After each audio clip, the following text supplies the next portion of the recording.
शांति। 3 अक्टूबर 2024 के ईश्वरीय महावाक्य। पहले एक नज़र मुरली के मुख्य पॉइंट पर। बाबा ने कहा, परम आत्मा है जिसको शरीर नहीं है, उस परम आत्मा का नाम है शिव। उनको ही पतित पावन परमात्मा कहा जाता है। नई दुनिया में एक आदि सनातन देवी देवता धर्म की स्थापना होती है। वह तो सिवाय परमपिता परमात्मा के और कोई कर ही नहीं सकते। शिव जयंती भी इस समय मनाते हैं जबकि दुनिया बदलनी है। घोर अंधियारे से घोर रोशनी होती है, अर्थात दुखधाम से सुखधाम होना है। झूठ बोलना, किसको दुख देना, तंग करना, यह है रावण के कायदे और वह है राम के कायदे, श्रीमत और आसुरी मत। और फिर बाबा ने कहा, आसुरी मत जिससे मनुष्य असुर, दुखी, रोगी बन जाते हैं, 5 विकार प्रवेश हो जाते हैं। बाप आकर श्रीमत देते हैं। बच्चे जानते हैं श्रीमत से हमको दैवी गुण मिलते हैं। 5000 वर्ष पहले हेविन था तो पवित्र डिनास्टी थी। उन्हों की चित्र भी है। मंदिर कितने आलीशान बने हुए हैं।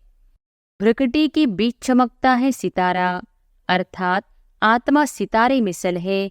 आत्मा को सालिग्राम कहा जाता है। और फिर लास्ट में बाबा ने कहा, शरीर में आत्मा प्रवेश करती है जो फिर निकलती है। कोई देख तो नहीं सकता, बड़ी चीज हो तो देखने में भी आए। बाप भी ऐसी बिंदी है, परंतु वह ज्ञान का सागर है और कोई को ज्ञान का सागर नहीं कहेंगे। ज्ञान सागर है ही एक बाप। शास्त्रों में ज्ञान की सद्गति की बातें है नहीं। हर एक धर्म वाला अपने अपने धर्म स्थापक को याद करते हैं। विश्व का सद्गति दाता है ही एक, श्री श्री 108। जगत गुरु कहो अथवा विश्व का गुरु कहो, बात एक ही है।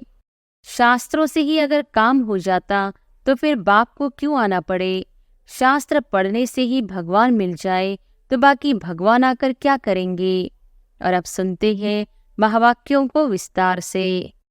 मुरली का सार। मीठे बच्चे, रावण का कायदा है आसुरी मत, झूठ बोलना। बाप का कायदा है श्रीमत, सच बोलना। प्रश्न है, किन बातों का विचार कर बच्चों को आश्चर्य खाना चाहिए। उत्तर है, कैसा यह बेहद का वंडरफुल नाटक है। जो फीचर्स, जो एक्ट सेकंड बाय सेकंड पास हुआ, वह फिर हो बहू रिपीट होगा। कितना वंडर है जो एक का फीचर्स न मिले दूसरे से। कैसे बेहद का बाप आकर के सारे विश्व की सद्गति करते हैं, पढ़ाते हैं, यह भी वंडर है। ओम शांति। रूहानी बाप शिव बैठकर अपने रूहानी बच्चों सालिग्रामों को समझा रहे हैं। क्या समझा रहे हैं? सृष्टि के आदि मध्य अंत का राज समझाते हैं। और यह समझाने वाला एक ही बाप है। और तो जो भी आत्माएं अथवा सालिग्राम है, सबके शरीर का नाम है। बाकी एक ही परम आत्मा है जिसको शरीर नहीं है। उस परम आत्मा का नाम है शिव। उनको ही पतित पावन परमात्मा कहा जाता है। वही तुम बच्चों को इस सारे विश्व के आदि मध्य अंत का राज समझा रहे हैं। पाड़ बजाने के लिए तो सब यहाँ आते हैं। यह भी समझाया है विष्णु के 2 रूप है।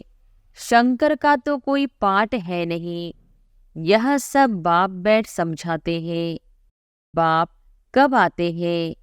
जबकि नई सृष्टि की स्थापना और पुरानी का विनाश होना है। बच्चे जानते हैं नई दुनिया में एक आदि सनातन देवी देवता धर्म की स्थापना होती है। वह तो सिवाय परमपिता परमात्मा के और कोई कर ही नहीं सकते। वही एक परम आत्मा है जिसको परमात्मा कहा जाता है। उनका नाम है शिव। उनके शरीर का नाम नहीं पड़ता है, और जो भी है सबके शरीर का नाम पड़ता है। यह भी समझते हो, मुख्य मुख्य जो है वह तो सब आ गए हैं। ड्रामा का चक्र फिरते फिरते अभी अंत आकर हुई है। अंत में बाप ही चाहिए। उनकी जयंती भी मनाते हैं। शिव जयंती भी इस समय मनाते हैं जबकि दुनिया बदलनी है। घोर अंधियारे से घोर रोशनी होती है, अर्थात दुख धाम से सुखधाम होना है। बच्चे जानते हैं परमपिता परमात्मा शिव एक ही बार पुरुषोत्तम संगम युग पर आते हैं, पुरानी दुनिया का विनाश, नई दुनिया की स्थापना करने। पहले नई दुनिया की स्थापना, पीछे पुरानी दुनिया का विनाश होता है। बच्चे समझते हैं पढ़कर हमको होशियार होना है और दैवी गुण भी धारण करने हैं। आसुरी गुण पलटने हैं। दैवी गुणों और आसुरी गुणों का वर्णन चार्ट में दिखाना होता है। अपने को देखना है, हम किसको तंग तो नहीं करते हैं, झूठ तो नहीं बोलते हैं, श्रीमत के खिलाफ तो नहीं चलते हैं। झूठ बोलना, किसको दुख देना, तंग करना, यह है रावण के कायदे और वह है राम के कायदे। श्रीमत और आसुरी मत का गायन भी है।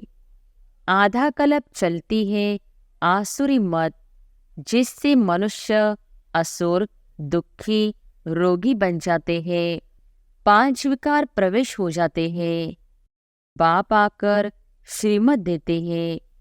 बच्चे जानते हैं श्रीमत से हमको दैवी गुण मिलते हैं। आसुरी गुणों को बदलना है।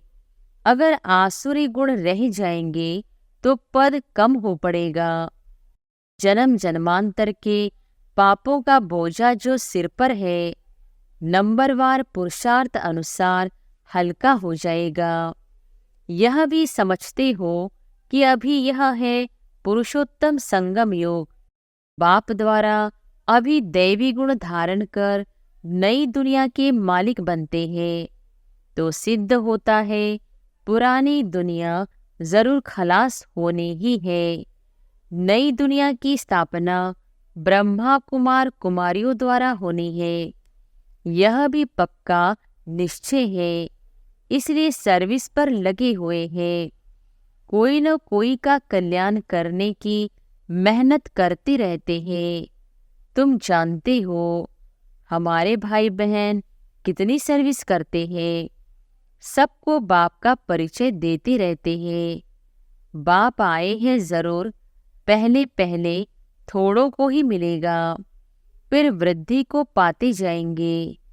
एक ब्रह्मा द्वारा कितने ब्रह्मा कुमार बनते हैं। ब्राह्मण कुल तो जरूर चाहिए ना। तुम जानते हो हम सभी ब्रह्मा कुमार कुमारियां हैं, शिव बाबा के बच्चे। सब भाई भाई है, असूल में भाई भाई है। फिर प्रजापिता ब्रह्मा के बनने से भाई बहन बनते हैं। फिर देवता कुल में जाएंगे तो संबंध की वृद्धि होती जाएगी। इस समय ब्रह्मा के बच्चे और बच्चियां हैं तो एक ही कुल हुआ। इनको डिनाइस्टी नहीं कहेंगे। राजाई न कौरवों की है न पांडवों की है। डिनाइस्टी तब होती है जब राजा रानी नंबरवार गद्दी पर बैठते हैं। अभी तो है ही प्रजा का प्रजा पर राज्य। शुरू से लेकर पवित्र डिनाइस्टी और अपवित्र डिनाइस्टी चली आई है। पवित्र डिनाइस्टी देवताओं की ही चली है। बच्चे जानते हैं 5000 वर्ष पहले हेविन था तो पवित्र डिनाइस्टी थी।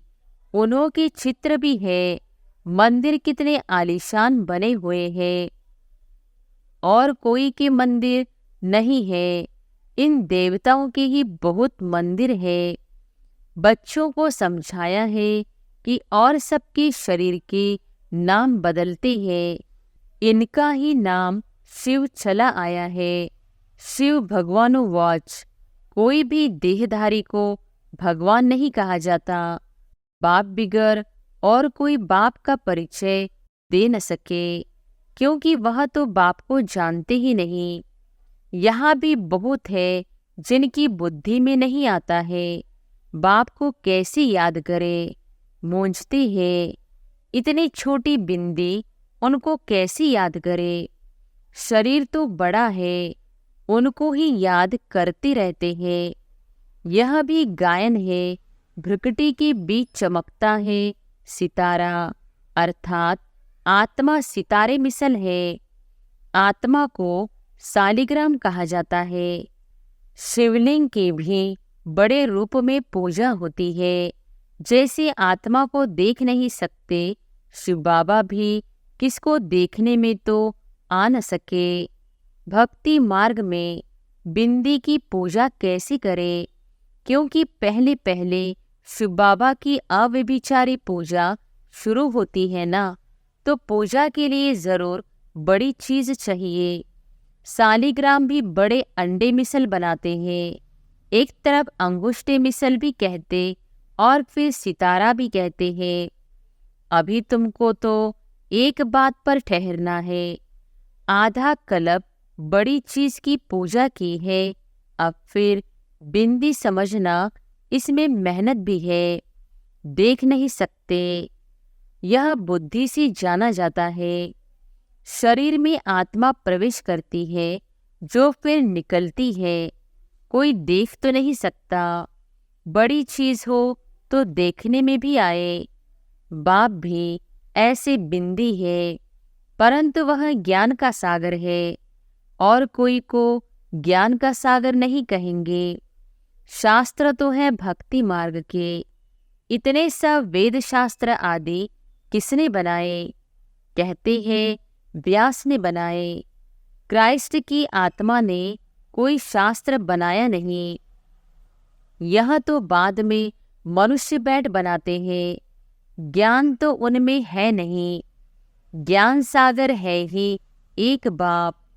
शास्त्रों में ज्ञान की सद्गति की बातें है नहीं।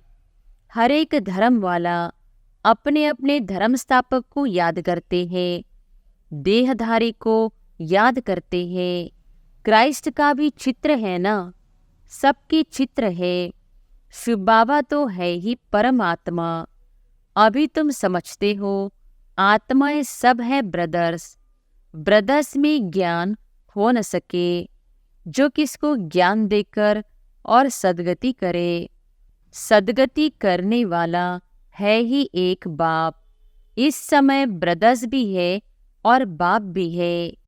बाप आकर सारे विश्व की आत्माओं को सद्गति देते हैं।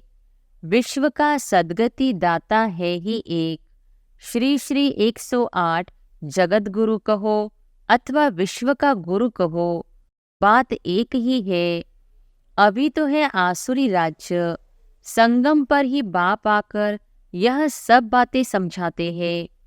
तुम जानते हो बरोबर अब नई दुनिया की स्थापना हो रही है और पुरानी दुनिया का विनाश होता है। यह भी समझाया है पतित पावन एक ही निराकार बाप है।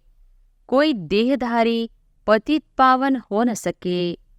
पतित पावन परमात्मा ही है। अगर पतित पावन सीताराम भी कहे तो भी बाप ने समझाया है भक्ति का फल देने भगवान आता है। तो सभी सीताएं ठहरी, ब्राइड्स और ब्राइड ग्रूम, एक राम जो सभी को सद्गति देने वाला है। यह सब बातें बाप ही बैठ समझाते हैं। ड्रामा अनुसार तुम ही फिर 5000 वर्ष बाद यह बातें सुनेंगे। अभी तुम सब पढ़ रहे हो, स्कूल में कितने ढेर पढ़ते हैं। यह सब ड्रामा बना हुआ है। जिस समय जो पढ़ते हैं, जो एक्ट चलती है, वही एक्ट फिर कल्प बाद हूबहू होगी। हूबहू 5000 वर्ष बाद फिर पढ़ेंगे। यह अनादि ड्रामा बना हुआ है। जो भी देखेंगे सेकंड बाय सेकंड नई चीज दिखाई पड़ेगी। चक्र फिरता रहेगा, नई नई बातें तुम देखती रहेंगे। अभी तुम जानते हो यह 5000 वर्ष का ड्रामा है जो चलता रहता है। इनकी डिटेल तो बहुत है। मुख्य मुख्य बातें समझाई जाती है। जैसे कहते हैं परमात्मा सर्वव्यापी है, बाप समझाते हैं मैं सर्वव्यापी नहीं हूँ। बाप आकर अपना और रचना के आदि मध्य अंत का परिचय देते हैं। तुम अभी जानते हो बाप कल्प कल्प आते हैं हमको वर्षा देने। यह भी गायन है, ब्रह्मा द्वारा स्थापना। इसमें समझानी बहुत अच्छी है। विराट रूप का भी जरूर अर्थ होगा ना, परंतु सिवाय बाप के कब कोई समझा न सके। चित्र तो बहुत है, परंतु एक की भी समझाने कोई के पास है नहीं। ऊंचती ऊंच शिव बाबा है, उनका भी चित्र है, परंतु जानते कोई नहीं। अच्छा, फिर सूक्ष्म वतन है, उनको छोड़ दो, उनकी दरकार ही नहीं। हिस्ट्री ज्योग्राफी यहाँ की समझानी होती है। वह तो है साक्षात्कार की बात। जैसे यहाँ इसमें बाप बैठ समझाते हैं, वैसे सूक्ष्म वतन में कर्मातीत शरीर में बैठकर इनसे मिलते हैं अथवा बोलते हैं। बाकी वहाँ तो वर्ल्ड की हिस्ट्री ज्योग्राफी है नहीं। हिस्ट्री ज्योग्राफी यहाँ की है। बच्चों की बुद्धि में बैठा हुआ है। सतयुग में देवी देवता थे जिनको 5000 वर्ष हुआ। इस आदि सनातन देवता धर्म की स्थापना कैसे हुई यह भी कोई जानते नहीं। और धर्मों की स्थापना के बारे में तो सब जानते हैं। किताब आदि भी है। लाखों वर्ष की तो बात ही नहीं हो सकती। यह तो बिल्कुल रॉन्ग है, परंतु मनुष्यों की बुद्धि कुछ काम नहीं करती। हर बात बाप समझाते हैं। मीठे मीठे बच्चों, अच्छी रीति धारण करो। मुख्य बात है बाप की याद। यह याद की ही दौड़ी है। रेस होती है ना, कोई अकेले अकेले दौड़ते हैं, कोई जोड़ी को इकट्ठा बांध फिर दौड़ते हैं। यहाँ जो जोड़ी है वह इकट्ठे दौड़ी लगाने की प्रैक्टिस करते हैं। सोचते हैं सतयुग में भी ऐसे इकट्ठी जोड़ी बन जाए। भला नाम रूप तो बदल जाता है, वही शरीर थोड़े ही मिलता है। शरीर तो बदलता रहता है। समझते हैं आत्मा एक शरीर छोड़ दूसरा लेती है। फीचर्स तो दूसरा होगा, परंतु बच्चों को वंडर लगना चाहिए। जो फीचर्स, जो act second by second past हुई, वह फिर हूबहू 5000 वर्ष के बाद रिपीट होनी है। कितना वंडरफुल यह नाटक है और कोई समझा नहीं सकते। तुम जानते हो हम सब पुरुषार्थ करते हैं। नंबरवार तो बनेंगे ही, सब तो कृष्ण नहीं बनेंगे। फीचर्स सबके डिफरेंट होंगे। कितना बड़ा वंडरफुल नाटक है। एक का फीचर न मिले दूसरे से, वही हूबहू खेल रिपीट होता है। यह सब विचार कर आश्चर्य खाना होता है। कैसी बेहद का बाप आकर पढ़ाते हैं। जन्म जन्मांतर तो भक्ति मार्ग के शास्त्र आदि पढ़ते आए, साधुओं की कथाएं आदि भी सुने। अब बाप कहते हैं भक्ति का समय पूरा हुआ। अब भक्तों को भगवान द्वारा फल मिलता है। यह नहीं जानते भगवान कब किस रूप में आएगा। कभी कहते हैं शास्त्र पढ़ने से भगवान मिलेगा, कभी कहते यहाँ आएंगे। शास्त्रों से ही अगर काम हो जाता तो फिर बाप को क्यों आना पड़े। शास्त्र पढ़ने से ही भगवान मिल जाए तो बाकी भगवान आकर क्या करेंगे। आधा कल्प तुम यह शास्त्र पढ़ते पढ़ते तमोप्रधान ही बनते आए हो, तो बच्चों को सृष्टि का चक्र भी समझाते रहते हैं और दैवी चलन भी चाहिए। एक तो किसको दुख नहीं देना है, ऐसे नहीं कोई को विष चाहिए वह नहीं देते हो तो यह कोई दुख देना है, ऐसे तो बाप कहते नहीं हैं।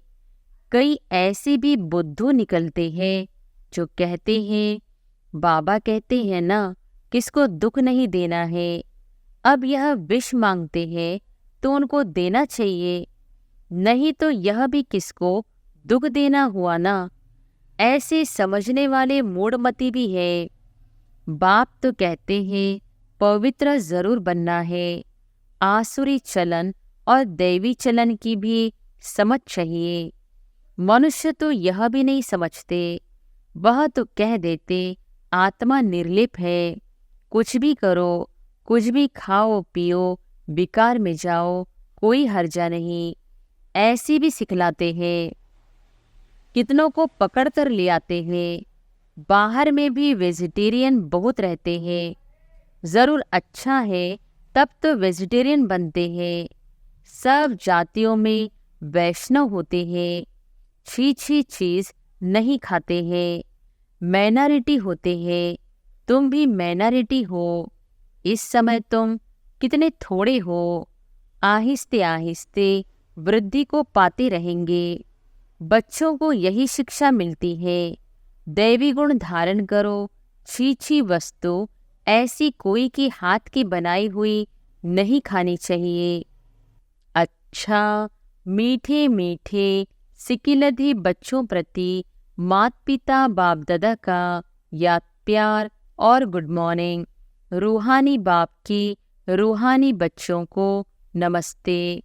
धारणा के लिए मुख्य सार, पहली पॉइंट, अपने चार्ट में देखना है हम श्रीमत के खिलाफ तो नहीं चलते हैं, झूठ तो नहीं बोलते हैं, किसको तंग तो नहीं करते हैं, दैवी गुण धारण किए हैं। दूसरी पॉइंट, पढ़ाई के साथ साथ दैवी चलन धारण करनी है, पवित्र जरूर बनना है, कोई भी छी वस्तुएं नहीं खानी है, पूरा वैष्णव बनना है, रेस करनी है। वरदान है, बाप के फरमान पर बुद्धि को खाली रखने वाले व्यर्थ व विकारी स्वप्नों से भी मुक्त भव। बाप के फरमान पर बुद्धि को खाली रखने वाले व्यर्थ व विकारी स्वप्नों से भी मुक्त भव।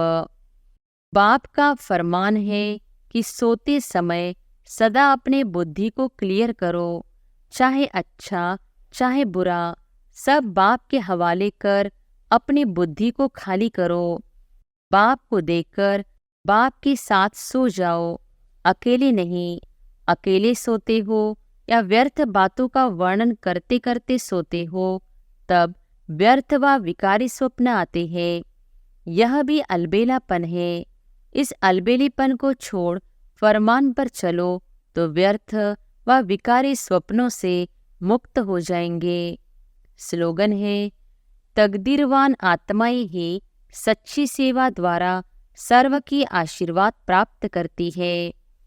तकदीरवान आत्माएं ही सच्ची सेवा द्वारा सर्व की आशीर्वाद प्राप्त करती है।